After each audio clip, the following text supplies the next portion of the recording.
എൻ്റെ പേര് കാർമലി. എൻ്റെ സ്ഥലം തിരുവനന്തപുരമാണ്. എന്നാൽ ഞാനിപ്പോൾ വന്നിരിക്കുന്നത് കൊല്ലത്തു നിന്നാണ്. 2022 ഡിസംബർ 11 ഞാനിവിടെ വന്ന് ഉടമ്പടി എടുത്തു. ഉടമ്പടി എടുക്കാൻ ഞാൻ വരാനുണ്ടായ കാരണം, ഒരു ഗതിയും പരഗതിയില്ലാത്തൊരവസ്ഥയുണ്ടല്ലോ, ആ അവസ്ഥയിലാണ് ഞാനിവിടെ വന്ന് ഉടമ്പടി എടുത്തത്. 2022 നവംബർ മാസത്തിൽ എനിക്ക് വീട്ടിലെല്ലാവർക്കും പനിയും ചുമയെല്ലാമായി. ഞാനൊരു ന്യൂറോ പേഷ്യൻ്റാണ്. എനിക്ക് ചുമച്ച് തലയെല്ലാം നല്ല വേദനയും, മരുന്നിന് പോലും പൈസയില്ല. വാടകയ്ക്കാണ് താമസിക്കുന്നത്. വാടക വീട് മാറണം. വേറൊരു വീടെടുക്കാൻ പോലും ഒരു വഴിയുമില്ല. 50,000-60,000 ഒക്കെ അഡ്വാൻസ് കൊടുക്കണം. 5 രൂപ പോലും എടുക്കാനില്ലാത്ത ഞാൻ എന്ത് ചെയ്യും? എൻ്റെ 2 മക്കളും ഭർത്താവും ഉണ്ട്. ജീവിക്കാൻ ഒരു മാർഗം ഇല്ലാത്തത് കൊണ്ട് തന്നെ ചിട്ടിക്ക് കടമെടുത്ത് ഒരു ഓട്ടോ എടുത്ത്, ആ ഓട്ടോ എടുത്തിട്ട് ഒരു സ്റ്റാൻഡിൽ ഇടാൻ സമ്മതിക്കുന്നില്ല. അങ്ങനെയൊക്കെയുള്ള ഒരു അവസ്ഥ. സത്യം പറഞ്ഞാൽ വീട്ടിലെ നിത്യച്ചെലവിന് പോലും വല്ലാതെ ബുദ്ധിമുട്ടിയ അവസ്ഥയായിരുന്നു ഞാൻ. ആ സമയത്ത് ഞാനൊരു സ്ഥലത്ത് ജോലിക്ക് പോയിക്കൊണ്ടിരുന്നതാണ്. എനിക്ക് ചുമയും ഇതും കാരണം ഹോസ്പിറ്റലിൽ നിന്ന് നല്ല റെസ്റ്റ് വേണമെന്ന് പറഞ്ഞ് ഒരാഴ്ചയോളം ഹോസ്പിറ്റൽ വാസമായിരുന്നു. ആ സമയത്ത് എൻ്റെ ജോലി നഷ്ടപ്പെട്ടു. എങ്ങ് പോയി ചോദിക്കും, ചുറ്റിനും കടവും ഉണ്ട്, ചിട്ടിയൊക്കെ മുടങ്ങി, ആൾക്കാർ വഴക്ക് പറയാൻ തുടങ്ങി. ഒരവസ്ഥയില്ലാത്ത സമയത്ത്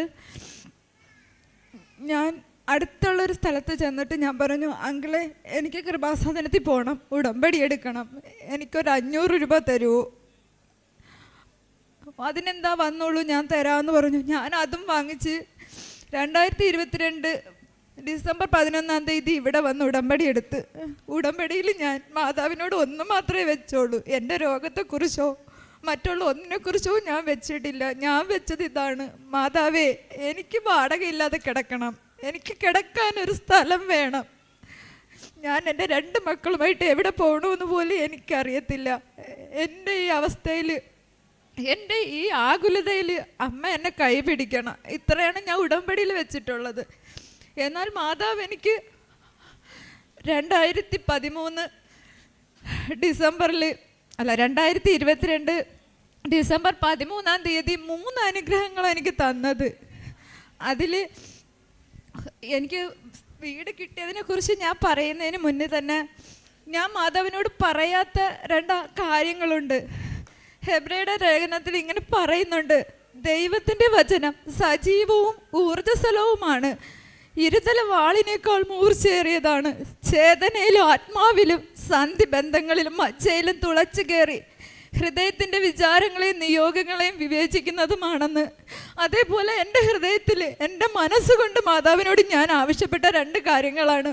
ഒന്ന്, വർഷങ്ങളായിട്ട് എൻ്റെ അമ്മയും അപ്പനും വിദേശത്ത് പോകാൻ കൊടുത്തിരുന്നു.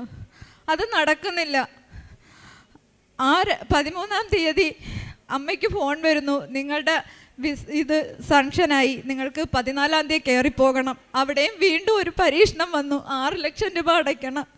1 രൂപ പോലും എടുക്കാനില്ലാത്ത ഞങ്ങൾ എങ്ങനെ 6 ലക്ഷം രൂപ അടയ്ക്കും?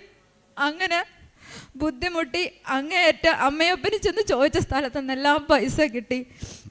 അവർ 14 തന്നെ കയറിപ്പോകുകയും അമ്മ അവിടെ ജോലിയിൽ പ്രവേശിക്കുകയും ചെയ്തു. ഇസ്രായേലിലേക്കാണ് പോയത്. കർത്താവിൻ്റെ സ്ഥലത്ത് തന്നെ അവരെത്തിപ്പെട്ടു. രണ്ടാമത്, ഒരു സ്റ്റാൻഡിൽ ഓട്ടോ ഇടണമെങ്കിൽ 30,000 രൂപ യൂണിയൻകാർക്ക് കൊടുക്കണം. 30 രൂപ എടുക്കാനില്ലാത്ത ഞാൻ എങ്ങനെ 30,000 രൂപ കൊടുക്കും? ആ സമയത്ത് എൻ്റെ ഹസ്ബൻഡ് അവിടെ അങ്ങോട്ടും ഇങ്ങോട്ടും ചുറ്റിക്കറങ്ങിയാണ് ഓടിക്കൊണ്ടിരുന്നത്. അപ്പോൾ അവിടെ വെച്ച് പരിചയമുള്ള ഒരാൾ കൈയാട്ടി വിളിച്ചിട്ട് ചോദിച്ചു, എവിടെയെങ്കിലും സ്റ്റാൻഡ് കിട്ടിയോ? ഇല്ല. എന്നാൽ ഇവിടെ 250 രൂപ അടച്ച ഒരു കൂപ്പൺ എടുത്ത് സ്റ്റിക്കർ വണ്ടിയിൽ ഒട്ടിക്കാൻ പറഞ്ഞു. അപ്പോഴും ആ 250 രൂപ പോലും ഇല്ല. അപ്പോഴും ഒരു ഓട്ടം കിട്ടി. ആ തുക എടുത്ത് അവിടെ അടച്ചു. മാതാവ് ഇടപെട്ട് ഒരു ഓട്ടോ സ്റ്റാൻഡ് ഞങ്ങൾക്ക് കിട്ടി. അപ്പം എനിക്ക് താമസിക്കാൻ ഇടമില്ലാത്തതാണ് എൻ്റെ വിഷയം. എൻ്റെ അപ്പനും അമ്മയും ഒരു കുഞ്ഞു വീട്ടിലാണ് താമസിക്കുന്നത്. എൻ്റെ അമ്മയും അപ്പനും സന്തോഷത്തോടെ ഓടി വന്നിട്ട് താക്കോൽ എൻ്റെ കയ്യിൽ തന്നിട്ട് പറഞ്ഞു, നീ ഇനി വാടക വീട്ടിലൊന്നും കിടക്കണ്ട മോളെ, അവിടെ ഉള്ള സ്ഥലത്ത് വന്ന് താമസിക്കുന്നു പറഞ്ഞ് തന്ന്.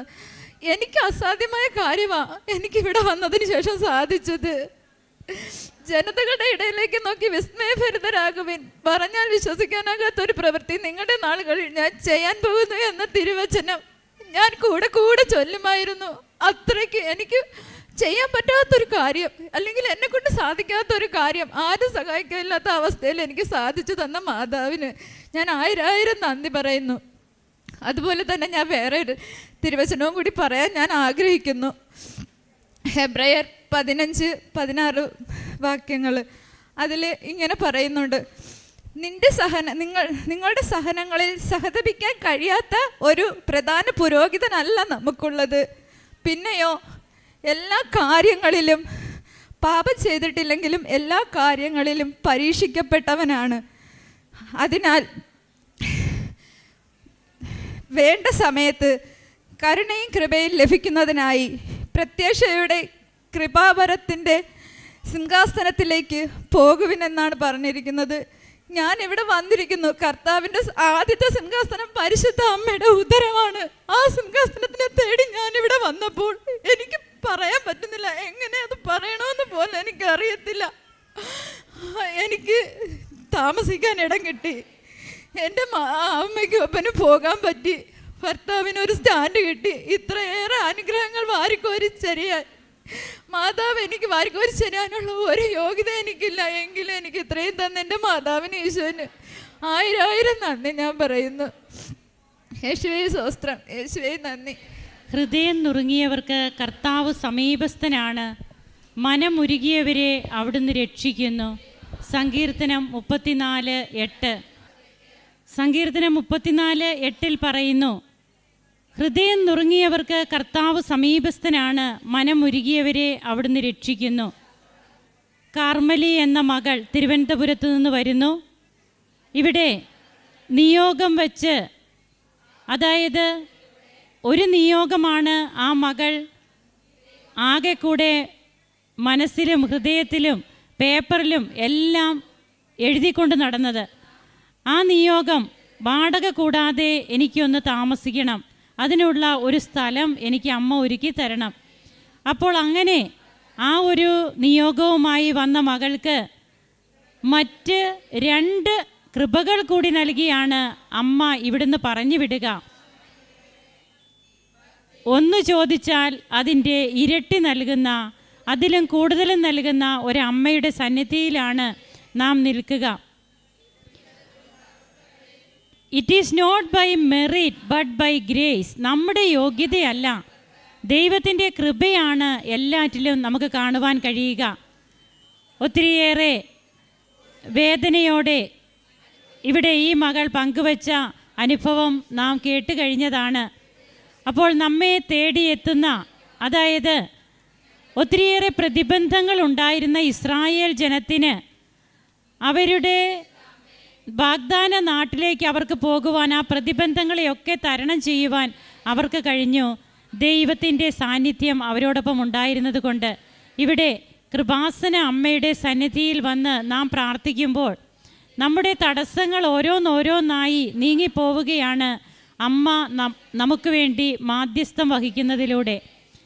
ഈ മകൾക്കും കുടുംബത്തിനും ദൈവം ചൊരിഞ്ഞ എല്ലാ കൃപകൾക്കും